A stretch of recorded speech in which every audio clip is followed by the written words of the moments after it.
Olá, minhas lindonas e meninos também que acompanham o canal, começando mais um vídeo, e esse tá muito especial porque é o nosso último vídeo do nosso projeto devocional. Sim, gente, eu demorei muito trazer esse vídeo, confesso que eu acabei me esquecendo mesmo de continuar aqui no canal, achei que eu já tinha terminado. E eu fui olhar e eu vi que eu não havia posto esse vídeo ainda, eu falei, meu Deus, já era pra ter terminado, sabe? Então decidi finalizar agora com vocês, né? Porque lá no Instagram a gente tem compartilhado diariamente o devocional, mas aqui no canal eu realmente não terminei esse projeto que nós iniciamos anos atrás. Então, se você não sabe do que eu tô falando, há uns aninhos a gente começou o projeto devocional, que é um projeto pra gente ler a Bíblia juntas. E aí eu tava gravando sempre de 3 em 3 meses e tudo mais. E eu parei, eu não me lembro agora se foi nesse ano ainda ou se foi ano passado, o vídeo anterior a esse, mas eu acho que foi esse ano, começo do ano, se eu não me engano, então já era pra ter colocado a última parte, e aí hoje eu vim finalizar. Então hoje nós vamos falar sobre o finalzinho da Bíblia, 1º, 2º e 3º João, e também Judas e Apocalipse. Sim, Apocalipse. Então quem quiser conferir e terminar esse projeto junto comigo, é só continuar assistindo o vídeo, vem comigo!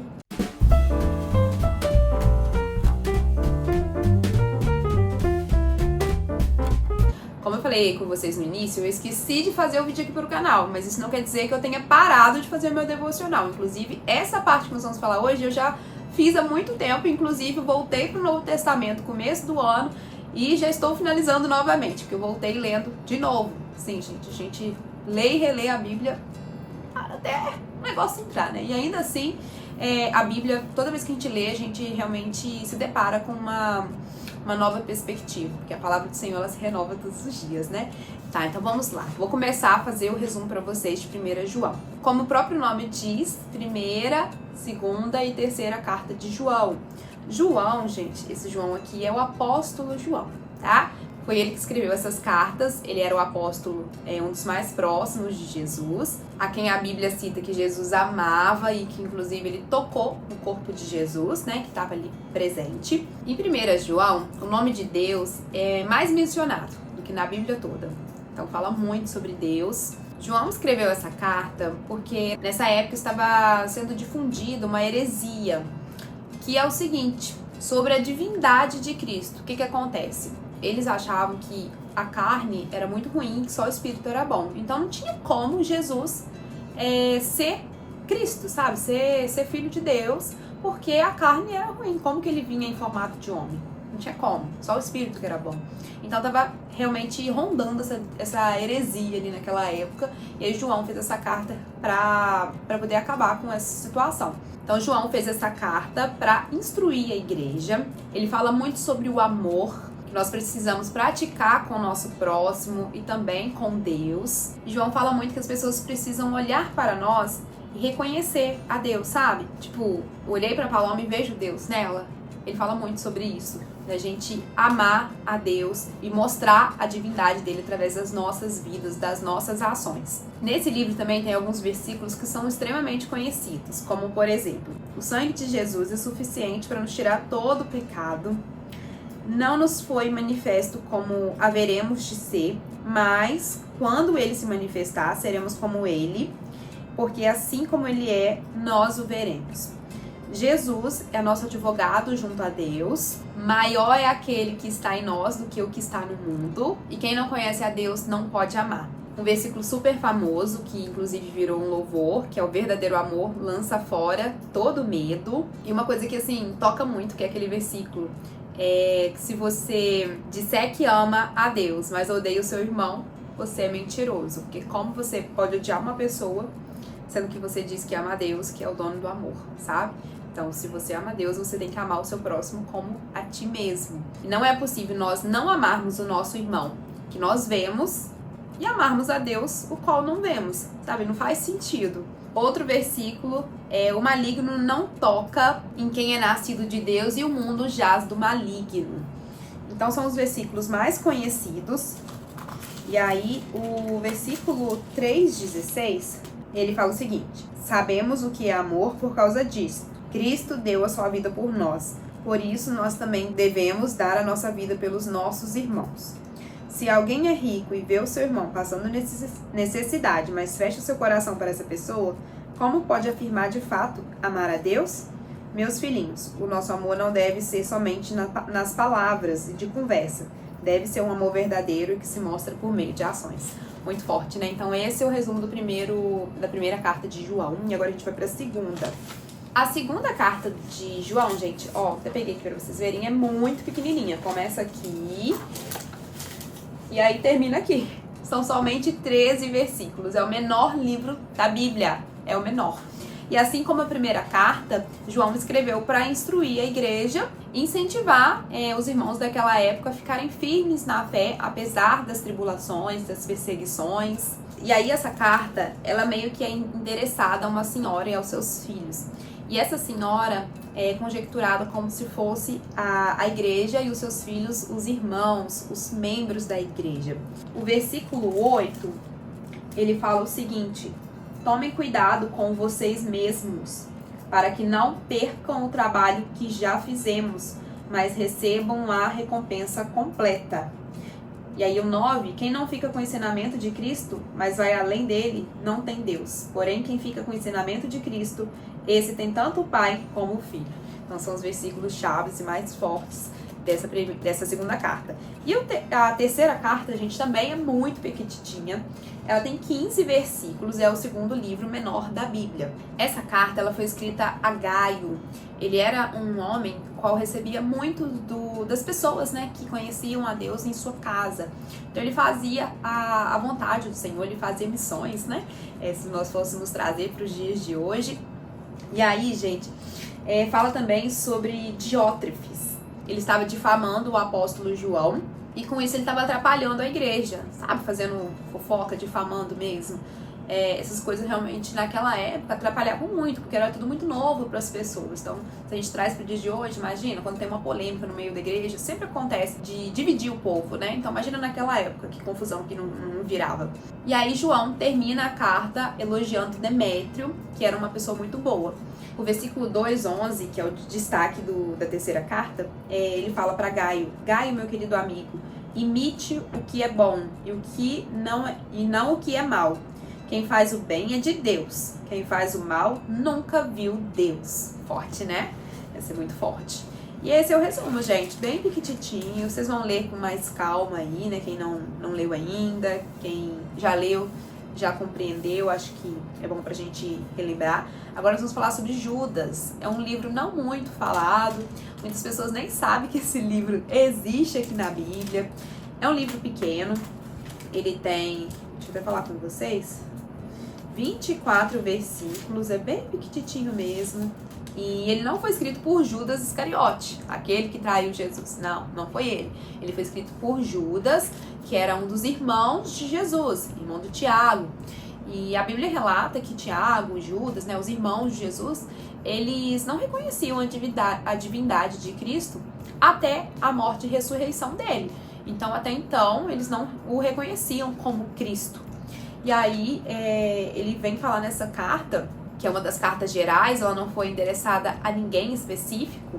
Ele fala nessa carta a necessidade da gente buscar a salvação, a necessidade de nós não nos desviarmos do caminho, prosseguirmos apesar das tribulações, das perseguições, para a gente ficar realmente firme. E ele cita alguns exemplos do Antigo Testamento, qual não foram ditos antes.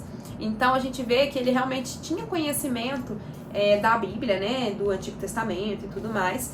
E aí ele cita algumas coisas que nós vamos saber somente aqui. Então, se você não sabia sobre isso, fica atento. Ele fala sobre os anjos caídos, sobre Caim, sobre Balaão, sobre os israelitas no deserto. E aí, o único lugar que fala sobre o fato de Enoque, que era o 7º homem, né, depois de Adão, inclusive ele não morreu, ele foi com Deus, né, ele era amigo de Deus. Ele falava lá naquela época sobre a segunda vinda de Cristo. Então ele já anunciava, e somente aqui na carta de Judas que nós vamos saber sobre esse fato. Até então a Bíblia não havia relatado sobre isso. Outra coisa que eu achei muito interessante, que aqui relata sobre o arcanjo Miguel e Satanás terem disputado o corpo de Moisés. a Bíblia relata que Moisés, ele foi enterrado por Deus, né? E não foi achado o corpo dele. E aí, aqui relata que Satanás e Arcanjo Miguel brigaram pelo corpo de Moisés, sabe? Quem ia ficar com o corpo dele. Logicamente, Satanás perdeu, porque o bem sempre vence o mal. Então, o Arcanjo Miguel, ele ganhou essa luta e Deus fez, né, realmente o enterro do corpo de Moisés. Aqui no versículo 4, fala um pouquinho sobre a graça em libertinagem. Libertinagem, gente, é excesso de liberdade. Muita gente confunde, né? Liberdade com libertinagem. Mas libertinagem é quando realmente você tem um excesso de liberdade, você acha que pode fazer tudo. Não é assim, tá? O evangelho, ele não pode ser comercializado. E aí a graça, gente, nos mostra que Jesus, ele é nosso advogado junto ao nosso Pai, ao nosso Deus. E aí no versículo 4 fala um pouquinho sobre isso.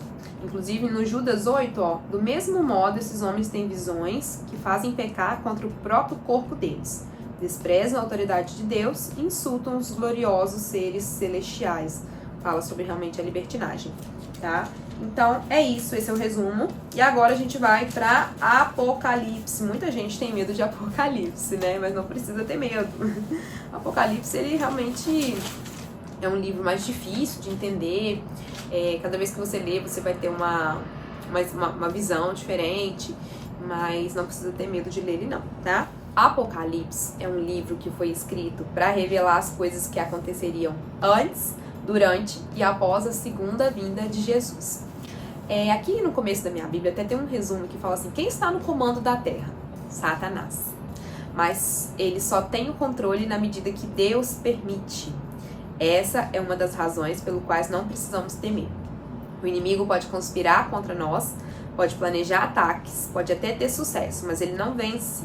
O que devemos lembrar é que ninguém tem um controle ou autoridade a menos que Deus dê permissão. E aí, gente, Apocalipse é como se fosse, a palavra em si, ela já tem esse significado, uma cortina fechada para o público. Porém, João, ele tá ali por trás da cortina, sabe? Vendo tudo que tá acontecendo ali nos bastidores. Vocês entendem essa visão? Então, ele é o livro mais diferente da Bíblia. Ele fala realmente sobre revelações, visões que irão acontecer. João, ele estava exilado lá na ilha de Patmos por castigo, por simplesmente ser cristão. E aí João foi um dos únicos apóstolos que não teve o seu corpo, né, martirizado. Os demais apóstolos tiveram mortes horríveis mesmo, mas ele não. Ele morreu por velhice, exilado nessa ilha. Logicamente que ele foi torturado, ele passou por muita coisa, mas ele realmente morreu por morte natural, sabe, gente? Então ele não foi como os demais. E aí, ele morreu de idade avançada e ele fala sobre as 7 visões de Deus.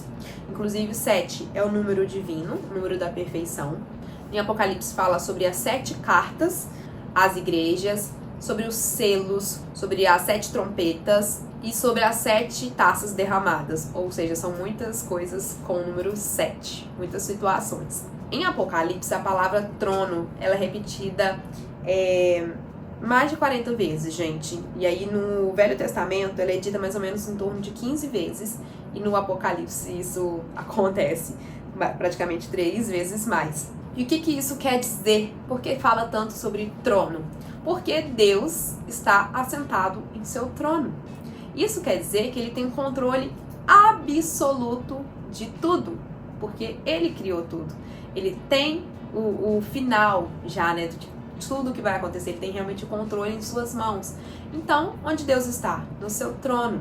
Em Apocalipse, Jesus é apresentado como um ser eterno, como um cumprimento de profecias, como leão de Judá, como Cordeiro de Deus e aquele que tem as chaves do céu e do inferno. Também apresenta Jesus como cavaleiro do cavalo branco. Ele é o rei, ele é o noivo da igreja. Então, gente, é maravilhoso o livro de Apocalipse. Lógico que é difícil de entender, mas também tem muita graça, sabe? Tem muita coisa maravilhosa nele. Em Apocalipse, descreve sobre a batalha final, o período das tribulações, o julgamento final, fala sobre o milênio, fala do destino daqueles que estão e vão ficar sem Cristo, no qual vão para o inferno, quer crendo, quer não. O inferno ele existe, e fala sobre o destino daqueles que aceitam a Cristo os que vão para o céu, para a vida eterna. Apocalipse, ele é maravilhoso porque ele é diferente. Ele traz o resultado final de tudo, sabe? Ele traz o final da história. Então, a vitória de Jesus, o seu poder, a eternidade. E a última página, ela revela que tudo acabará bem e que a morte não penetrará mais no céu. Teremos uma vida eterna de felicidade, de amor, de saúde, de paz, junto ao nosso Deus. Então, gente, precisamos o quê?